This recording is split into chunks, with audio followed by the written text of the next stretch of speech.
Baik, bismillahirrahmanirrahim. Assalamualaikum warahmatullahi wabarakatuh. Pertama-tama, perkenalkan, nama saya Kurniawati Yusuf R, NIM 1931041056, kelas PJKRC. Tujuan saya untuk membuat video ini untuk menjelaskan sedikit tentang cedera dalam permainan futsal. Pengertian dalam permainan futsal. Futsal adalah permainan bola yang dimainkan oleh 5 pemain dalam satu timnya, di mana tiap anggota tim bertujuan untuk memasukkan bola sebanyak-banyaknya ke gawang lawan, begitunya juga sebaliknya, yaitu mempertahankan gawangnya jangan sampai kemasukan bola. Futsal merupakan cabang olahraga permainan yang telah dikenal masyarakat, mulai dari usia anak-anak sampai dewasa, baik laki-laki maupun perempuan. Itu semua terbukti dengan bertambah banyaknya media yang menyediakan saran dan prasarana bermain futsal, seperti lapangan, bola, sepatu, dan lain-lainnya. Sarana dan prasarana yang disediakan dalam permainan futsal seringkali terjadi sebuah cedera. Cedera yang paling sering terjadi pada permainan futsal adalah cedera otot ankle. Sebenarnya cedera ankle yang sering terjadi ada dua macam, yaitu strain ankle dan sprain ankle injury. Strain terjadi ketika otot yang tenden kita terlalu merenggang. Sedangkan sprain, cedera yang lebih serius, adalah peregangan pada ligamen jaringan ikat yang menghubungkan antara tulang. Sekitar 85% dari semua cedera ankle adalah sprain ankle dan 45%-nya merupakan cedera saat olahraga. Sekitar 50% orang yang pernah menderita bisa kambuh lagi. Kebanyakan cedera ankle, sekitar 85%, adalah inversion injury, yaitu kaki tertekuk ke arah dalam sehingga terjadi peregangan pada ligamen bagian luar. Sedangkan cedera ankle karena kaki tertekuk ke arah luar jarang terjadi dikarenakan posisi anatomis kaki kita. Penyebab cedera ankle merupakan kecelakaan sehari-hari, terutama di lapangan olahraga. Ankle disebabkan adanya hentakan yang keras terhadap sebuah sendi, tetapi dengan arah yang salah. Akibatnya jaringan mengakibatkan antara tulang ligamen robek. Robekan ini diikuti oleh pendarahan di bawah kulit. Darah yang mengumpul di bawah kulit itulah yang menyebabkan terjadinya pembengkakan. Secara umum, yang pertama adanya pemaksaan gerak sehingga terjadi kontraksi yang berlebihan. Kedua, kesalahan gerak. Ketiga, adanya gerakan yang tiba-tiba. Keempat, belum adanya kesiapan fisik. Secara khusus, satu, secara psikologi adanya kelelahan yang berlebihan. Kedua, secara anatomi adanya ketidakkeseimbangan otot yang dalam hal berkontraksi. Ketiga, adanya stretching yang berlebihan. Keempat, akibat benturan. Yang kelima, akibat berat badan yang berlebihan. 6, kesalahan tumpuan. Selanjutnya, penanganan. Pertama-tama harus dipastikan dahulu ada atau tidak adanya tulang yang patah. Dalam hal ini, tulang yang patah biasanya adalah ujung-ujung bawah tulang betis dan tulang kering. Hal itu dapat diperiksa dengan jalan menekan tulang itu dari telapak kaki dan betis sebelah atas. Dapat pula dengan menekan tulang kering dan tulang betis ke arah saling mendekati. Apabila tidak terasa nyeri, kemungkinan ujung tulang itu dalam keadaan aman dan atau tidak patah. Rest atau istirahat. Mengistirahatkan kaki yang cedera dari gerakan berlebihan yang tidak perlu dan dari gerakan menahan beban badan dengan menjejakkan kaki ke tanah. Crux atau bidai splint sangat membantu. Ice atau es. Kompres es digunakan untuk mengurangi bengkak. Dilakukan 20 menit tiap jam selama bengkak masih ada. Compression. Ankle dan kaki dibebat dengan bebat elastis atau stocking khusus dengan rapat tapi tidak erat. Jika bengkak menyebabkan beban terlalu erat, harus direnggangkan secepatnya. Selanjutnya, evaluation. Kaki diletakkan di atas letak jantung selama 48 jam. Pertama, Ini dilakukan untuk meminimalisir bengkak dan memar. Selain itu, bisa diberikan obat pereda rasa nyeri, tentu menggunakan harus sesuai instruksi dokter. Cedera engkel dengan penanganan yang sesuai kebanyakan sembuh antara 2 sampai 6 minggu. Cedera yang berat memerlukan waktu yang lama sekitar 12 minggu dan memerlukan fisioterapi untuk mengembalikan kekuatan dan koordinasi otot. Tindakan bedah jarang diperlukan bila kita mengalami nyeri terus-menerus dalam jangka waktu lama atau cedera engkel kambuhan. Tindakan bedah mungkin diperlukan. Oleh karena itu, sebaiknya sebelum olahraga kita memerlukan pemanasan dan pilih sepatu yang sesuai dengan aktivitas yang kita lakukan. Cara mencegah terjadinya cedera. Mencegah cedera olahraga terbagi dalam 3 tahap, yaitu pencegahan primer, sekunder, dan tersier. Yang pertama, pencegahan primer dapat berbentuk pertama, menentukan kondisi kesehatan secara umum. Kedua, mendeteksi keadaan postur tubuh yang mungkin dapat menyebabkan cedera. Yang ketiga, terlatih secara teratur, sistematis, dan terprogram. Keempat, mematuhi peraturan permainan dan pertandingan. Kelima, melakukan pemanasan dan pendinginan. Keenam, memakai alat pelindung yang adekuat untuk mendukung pencegahan primer di atas harus dilakukan. Selanjutnya, pemeriksaan sport medis yang mencakup yang pertama anamnesis, kedua pemeriksaan umum, ketiga pemeriksaan sistem muskuloskeletal secara rinci dan sistematik seperti pemeriksaan panjang otot, lingkaran otot, lingkup gerak, sendi, tebal lemak, dan berat badan, dan lain-lain. B. Penukaran kapasitas fungsional untuk mengukur kemajuan hasil latihan. Pertama, master test. Kedua, strength test untuk mengukur VO2 max. Ketiga, cycle ergometer. Keempat, laboratorium. C. Pengawasan cara hidup sehat atlet, yaitu menghindari yang pertama obat-obatan pemanasan, kedua menggunakan obat perangsang, dan ketiga menggunakan alkohol, rokok, dan lain-lain. D. Perbaikan gizi, cukup karbohidrat, protein, lemak, mineral, dan vitamin. 2. Pencegahan sekunder, pengenalan gejala awal cedera dan tindakan cepat dan tepat untuk menghindari cedera sekunder.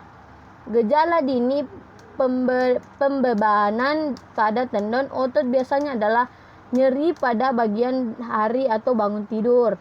2. Kaku. 3. Mudah lelah. 4. Nyeri kontraksi pada otot bersangkutan. 5. Nyeri regangan. 6. Nyeri sesentuh. 7. Pengerasan otot. Dan 8. Pembengkakan ringan. B.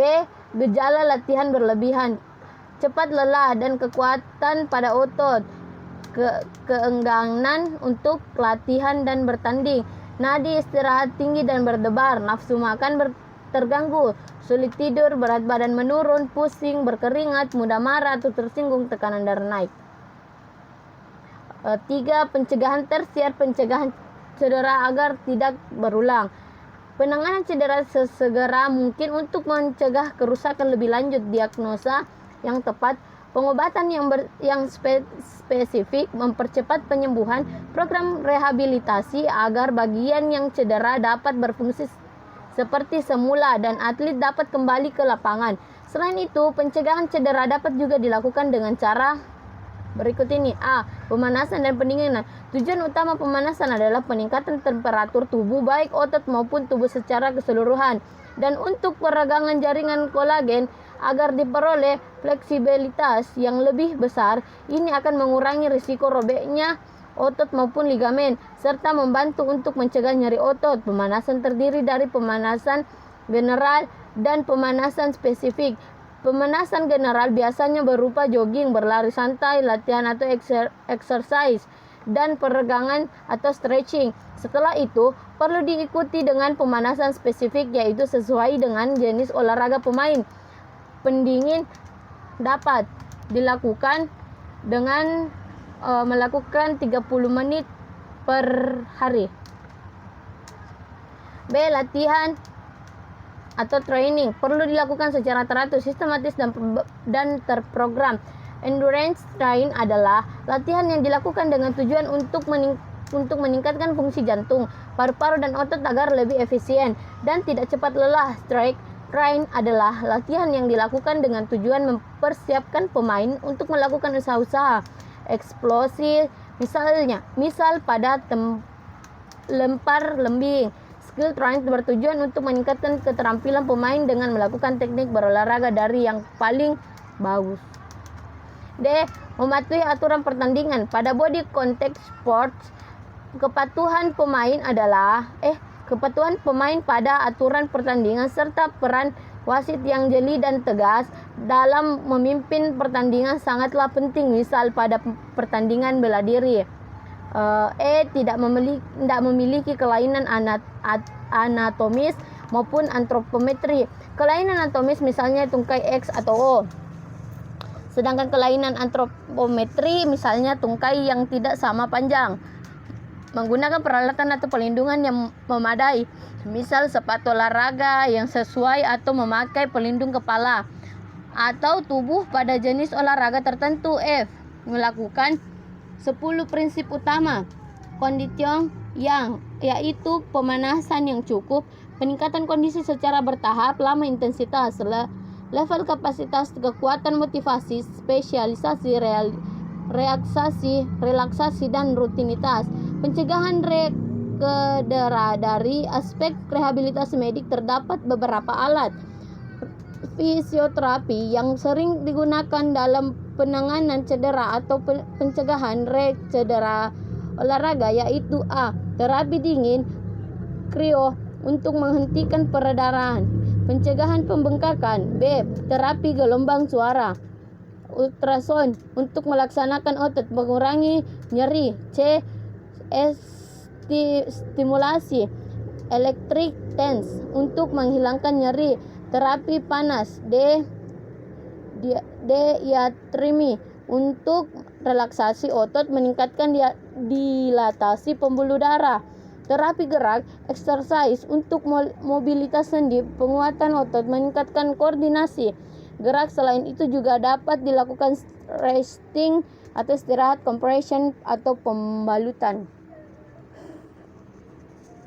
Adapun cedera yang biasa dikena oleh pemain futsal atau pada saat bermain futsal.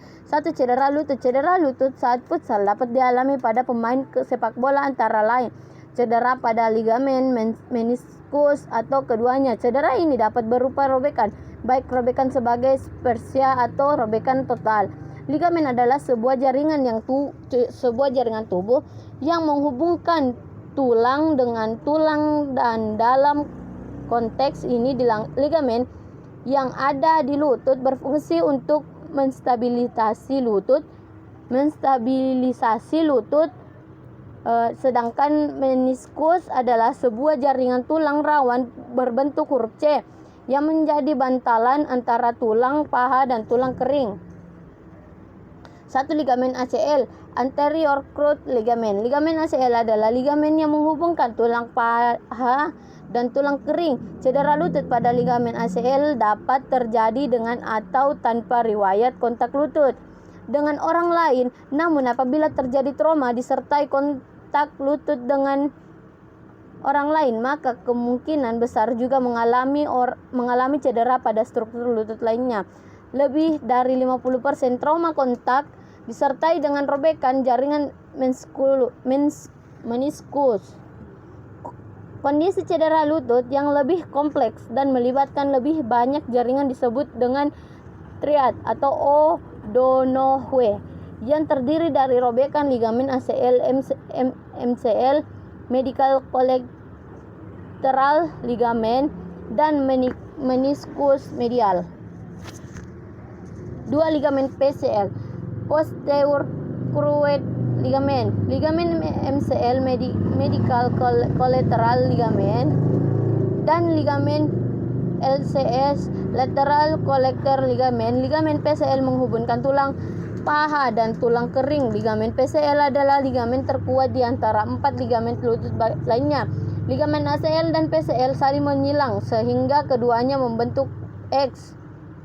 Ligamen MCL dan LCL berada di sisi dalam dan luar lutut. 3. Meniskus. Meniskus memiliki dua sisi, yaitu bagian medial lutut sisi tengah dan bagian lateral lutut sisi samping luar.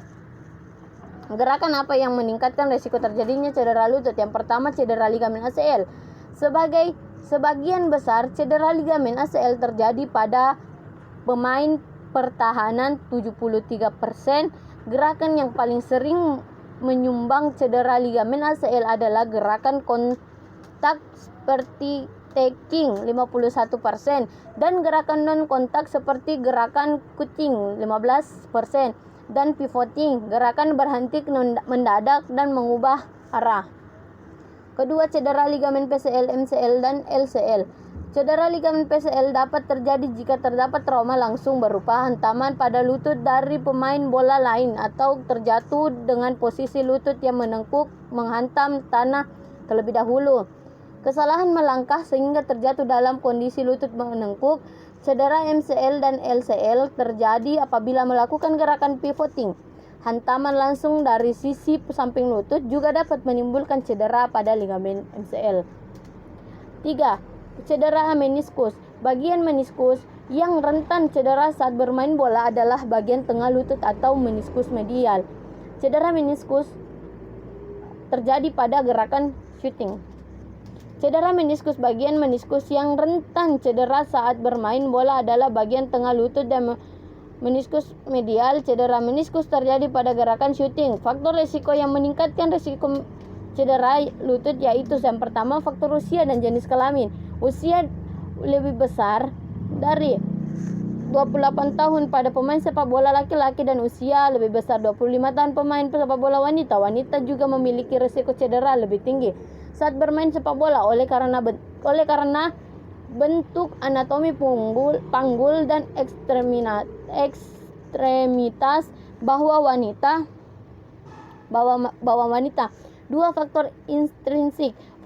Faktor intrinsik seperti variasi anatomi terutama bagian pinggang dan ekstremitas bawah para pemain sepak bola yang beragam dan menerapkan teknik gerakan yang salah akan meningkatkan risiko cedera. Variasi anatomi seperti kelemahan ligamen lutut, kelemahan lutut, kurangnya kekuatan otot perut dan propriosepsi pemain atau kemampuan menyadari pergerakan dan posisi tubuh dan sudut punggul serta lutut.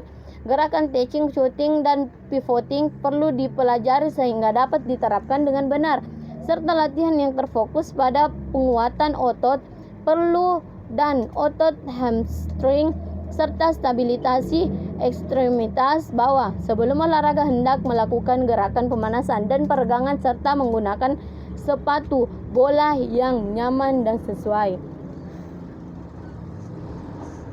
3. Faktor ekstrinsik. Faktor ekstrinsik adalah cuaca yang permukaan bermain bola yang kering, termasuk bermain pada permukaan rumput artifisial dibanding permukaan rumput natural.